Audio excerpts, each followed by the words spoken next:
حنین ایک وادی کا نام ہے جو شاعر طیف سے شمال مشرق جانب کی تقریباً 40 میل کے فاصلے پر جبل اوتاس میں واقع ہے۔ یہاں پر ایک مشہور و معروف قبیلہ حوازن آباد تھا جس کی بہت سی شاخیں ہر طرف پھیلی ہوئی تھیں۔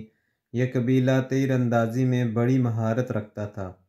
فتح مکہ کے بعد شاہ مدینہ صلی اللہ علیہ وآلہ وسلم نے اس قبیلے کی سرکوبی کا فیصلہ کیا۔ مدینہ منورہ سے آنے والے 10,000 مجاہدین کے ہمراہ 2,000 مکہ سے بھی شامل ہو گئے۔ اس طرح لشکر اسلام 12,000 افراد پر مشتمل تھا۔ اس محاصرے میں مہاجرین کی قیادت سیدنا حضرت عمر فاروق رضی اللہ تعالیٰ عنہ کے سپرد کی گئی۔ قبیلہ اوس کا علم بردار حضرت اسید کو بنایا گیا۔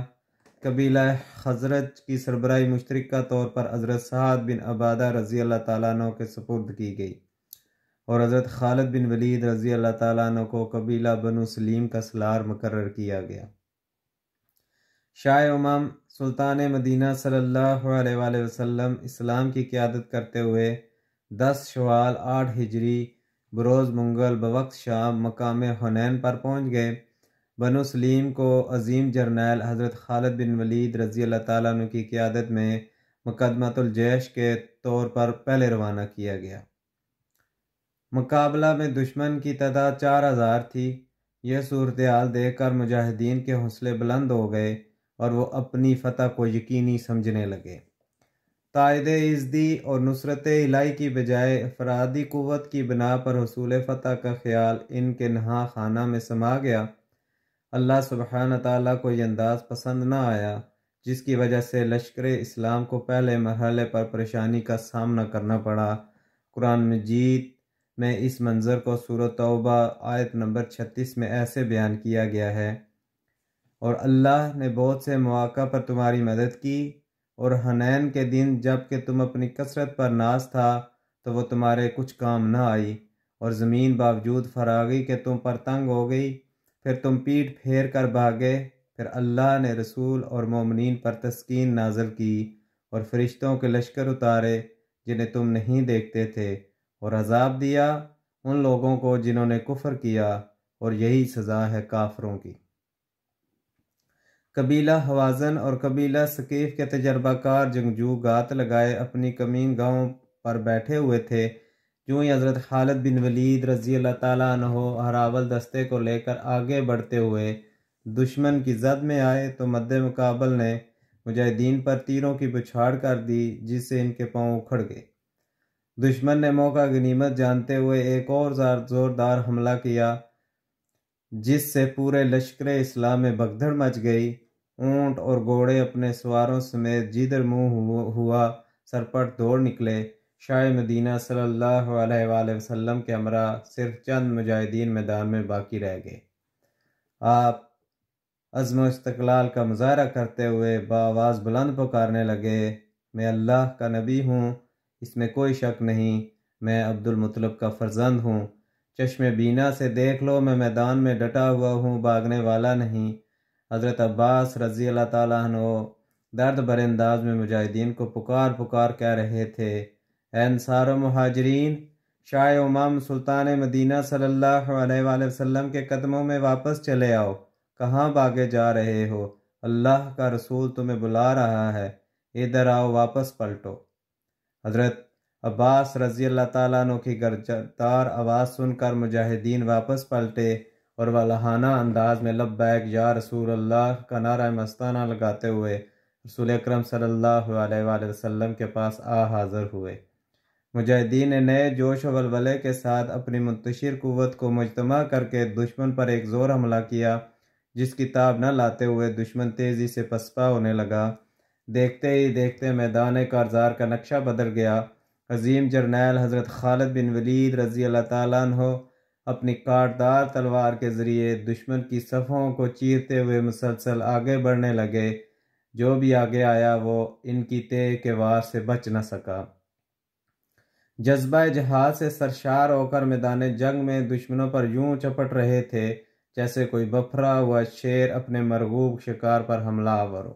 اس معرکہ آرائی میں انہوں نے خود بھی اپنے جسم پر گہرے زخم کھائے۔ فتح حاصل ہو جانے کے بعد سید الانبیاء صلی اللہ علیہ وآلہ وسلم تیمارداری کے لیے اپنے چہیتے جرنیل حضرت خالد بن ولید رضی اللہ تعالیٰ عنہ کے پاس تشریف لائے، جس سے ان کی خوشی کی کوئی انتہا نہ رہی۔ انہوں نے یوں سمجھا جیسے ہفت اقلیم کی دولت آج ان کی جھولی میں آ گری ہے۔ مسرت و شادمانی سے جھومتے ہوئے فرمانے لگے، زہ نصیب، آج آقا میرے پاس تشریف لائے ہیں، میں کتنا خوش نصیب ہوں۔ آج میری خوش قسمتی کے کیا کہنے، یہ میرے زخم مقدر والے ہیں جن پر مقدس و نورانی نگاہیں پڑ رہی ہیں۔ رسول اکرم صلی اللہ علیہ وآلہ وسلم نے زخموں پر لعاب دین لگایا، جس سے آپ بہت جلد شفایاب ہو گئے۔ سفر طائف۔ غزوہ حنین میں فتح حاصل کرنے کے بعد لشکر اسلام ابھی وہیں میدان میں زخمیوں کے علاج اور تھکن سے چور مجاہدین کے آرام کے لیے پڑاؤ ڈالے ہوئے تھا کہ شاہ امام سلطان مدینہ صلی اللہ علیہ وآلہ وسلم کو خبر ملی کہ شکست خوردہ قبیلے بنو حوازن کے سرکردہ افراد اپنی منتشر قوت کو اکٹھا کرنے کے لیے طائف میں جمع ہو رہے ہیں تاکہ تازہ دم ہو کر دوبارہ لشکر اسلام پر حملہ آور ہوں۔ طائف مکہ مکرمہ سے تقریباً 40 میل کے فاصلے پر ایک سرسبز و شاداب اور ٹھنڈا علاقہ ہے۔ یہاں انگور اور انار کا پھل وافر مقدار میں پایا جاتا ہے۔ یہ دونوں پھل اتنے لذیذ ہیں کہ دنیا میں اس کی مثال نہیں ملتی۔ یہ وہی طائف ہے جہاں رسول اقدس صلی اللہ علیہ وآلہ وسلم مکی دور میں دعوت و ارشاد کے لیے تنہا تشریف لے گئے تھے۔ یہ وہی طائف ہے جہاں تبلیغ اسلام کی بنا پر آپ علیہ السلام کے جسم عطر پر گہرے زخم لگائے گئے تھے۔ یہ وہی طائف ہے جہاں کے اوباش نوجوانوں نے نکیلے پتھروں سے آپ علیہ السلام کے جسم کو لہو لہان کر دیا تھا، جس سے آپ کے بدن میں نکاحت پیدا ہو گئی اور آپ سستانے کے لیے درخت کے سائے میں بیٹھنے پر مجبور ہو گئے تھے۔ یہ دل آزار منظر دیکھ کر فرشتوں نے آپ سے اجازت طلب کی کہ آقا حکم ہو تو پوری بستی کو 2 پہاڑوں کے درمیان پیس کر رکھ دیں، لیکن رحمت دو عالم صلی اللہ علیہ وآلہ وسلم نے اس کی اجازت نہ دی۔ فرمایا، نہیں، میں ان کے تباہ و برباد ہونے کے حق میں نہیں ہوں، شاید ان کی نسل دین الہی سے آشنا ہو جائیں۔ نیرگی دوران دیکھیے، زمانہ کا انقلاب ملاحظہ کیجیے کہ طائف کی وادی میں زخموں سے چور ہونے والا ہادی برحق رحم مجسم صلی اللہ علیہ وآلہ وسلم بنو حوازن اور اس کے حلیف قبائل کو شوکت اسلام سے مرعوب کرنے کے لیے پورے جاؤ جلال کے ساتھ لشکر اسلام کی قیادت کرتے ہوئے طائف کی طرف روانہ ہوئے۔ حضرت خالد بن ولید رضی اللہ تعالیٰ عنہ زخمی ہونے کے باوجود قبیلہ بنو سلیم کے سالار مقرر ہونے لشکر اسلام کی شان و شوکت اور جاؤ جلال کو دیکھتے ہوئے بنو حوازن اور بنو ثقیف قلعہ بند ہو گئے۔ مجاہدین نے قلعہ کا محاصرہ کر لیا۔ حضرت خالد بن ولید رضی اللہ تعالیٰ عنہ جوش و ولولہ اور جذبہ جہاد سے سرشار ہو کر مسلسل بآواز بلند دشمن کو مقابلے میں آنے کی دعوت دیتے رہے، لیکن کسی کو بھی مقابلے میں آنے کی جرأت نہ ہو سکی، بلکہ انہوں نے پیغام بھیجا کہ ہم قلعے سے باہر قطع نہیں آئیں گے، ہمارے پاس خورد و نوش کا اتنا سامان موجود ہے کہ ہم 2 سال تک یہاں بخوبی گزارا کر سکتے ہیں۔ اس صورتحال کو دیکھ کر حضرت صدیق اکبر رضی اللہ تعالیٰ عنہ نے محاصرہ ختم کرنے کا مشورہ دیا، جو رسول اکرم صلی اللہ علیہ وآلہ وسلم کو پسند آیا، لہذا 18 دن کے بعد محاصرہ ختم کر دیا گیا۔ لیکن تھوڑے ہی عرصے کے بعد بنو حوازن اور بنو ثقیف دونوں قبیلہ دائرہ اسلام میں داخل ہو گئے۔ اس معرکے میں حضرت خالد بن ولید رضی اللہ تعالیٰ عنہ نے زخمی ہونے کے باوجود دشمن کو بار بار للکار کر اپنی جرأت و شجاعت اور جذبہ ایمانی کا ثبوت فراہم کیا۔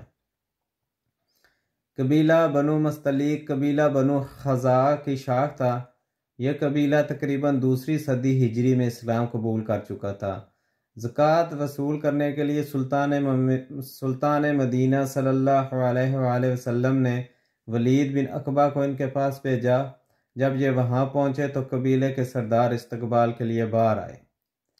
ولید بن عقبہ انہیں اپنی طرف پیش قدمی کرتے ہوئے دیکھ کر خوفزدہ ہو گئے۔ انہیں اندیشہ ہوا کہ یہ مجھے قتل کرنے کے لیے آگے بڑھے آ رہے ہیں۔ یہ منظر دیکھ کر وہ سرپٹ پیچھے کو دوڑ پڑے اور مدینہ منورہ آخر رسول اکرم صلی اللہ علیہ وآلہ وسلم کو خبر دی کہ بنو مستلق زکوٰۃ دینے سے انکاری ہیں۔ آپ صلی اللہ علیہ وآلہ وسلم یہ خبر سن کر ششدر رہ گئے۔ اس سے پہلے کہ آپ براہ راست ان سے نبر آزما ہوتے، آپ نے مناسب سمجھا کہ حضرت خالد بن ولید رضی اللہ تعالیٰ عنہ کی قیادت میں ایک وفد وہاں بھیجا جائے جو صحیح صورتحال کا جائزہ لے کر اطلاع دے۔ آپ نے حضرت خالد بن ولید کا انتخاب ان کی جرأت، دانش، معاملہ فہمی، تدبر اور شجاعت کی بنا پر کیا۔ آپ نے ارشاد فرمایا، خالد، دیکھنا کہیں جلد بازی سے کام نہ لینا، کہیں جوش و شجاعت میں تحمل و بردباری کا دامن نہ چھوڑ دینا۔ حضرت خالد بن ولید رضی اللہ تعالیٰ عنہ اپنے ساتھیوں کے ہمراہ رات کے وقت بنو مستلق کی بستی کے پاس پہنچے۔ آپ نے صحیح صورتحال کا جائزہ لینے کے لیے صبح سویرے منہ اندھیرے بیس بدل کر چند افراد کو بستی میں بھیجا۔ انہوں نے واپس آ کر کے بتایا کہ یہ قبیلہ واقعتاً مسلمان ہے، ہم نے خود دیکھا ہے کہ لوگ نماز پڑھتے ہیں، بستی میں باقاعدہ اذان بھی دی گئی۔ آپ نے یہ سن کر مسرت کا اظہار کیا اور اہلیان بستی کی جانب سے مطمئن ہو گئے۔ دن چڑھے، بستی میں بذات خود تشریف لے گئے، سرداران بنو مستلق سے ملاقات کی، ولید بن عقبہ کو زکوٰۃ ادا نہ کرنے کی وجہ دریافت کی تو انہوں نے صحیح صورتحال سے آگاہ کرتے ہوئے کہا کہ ہم تو خوش آمدید کہنے کے لیے بستی سے باہر آئے تھے، خوشیوں میں وہ ہمیں دیکھتے ہی ملے بغیر الٹے پاؤں بھاگ نکلے۔ ہم تو خود بہت پریشان ہوئے اور ہم نے اطلاع کے لیے ایک وفد بھی رسول اکرم صلی اللہ علیہ وآلہ وسلم کی خدمت میں بھیجا ہوا ہے۔ حضرت خالد بن ولید رضی اللہ تعالیٰ عنہ یہ ماجرا سن کر حیران ہوئے اور ان کی طرف سے مطمئن ہو کر واپس چل دیے۔ مدینہ منورہ پہنچ کر حضور اقدس صلی اللہ علیہ وآلہ وسلم کو صحیح صورتحال سے آگاہ کیا اور عرض کی، یا رسول اللہ صلی اللہ علیہ وآلہ وسلم، قبیلہ بنو مستلق بے گناہ ہے، اس نے زکوٰۃ دینے سے بالکل انکار نہیں کیا، بلکہ وہاں جانے والے نمائندے نے خلاف واقعہ آپ کو اطلاع دی۔ اس موقع پر آسمان سے حکم نازل ہوا، اے ایمان والو، اگر تمہارے پاس کوئی فاسق خبر لے کر آئے تو اس کی تحقیق کر لیا کرو، کہیں ایسا نہ ہو کہ تم کسی قوم کو بے خبری میں نقصان پہنچا بیٹھو اور بعد میں تم اپنے کیے پر ندامت اٹھاؤ۔ اس محاذ پر روانہ کرنے سے پہلے آپ علیہ السلام نے انہیں صبر و تحمل کی تلقین کی، اس لیے تاکہ کہیں مشتعل ہو کر انہیں بلا وجہ بنو خزیمہ کی طرح نقصان نہ پہنچا بیٹھیں۔ حضرت خالد بن ولید رضی اللہ تعالیٰ عنہ اس محاذ سے بھی سرخرو ہو کر واپس لوٹے۔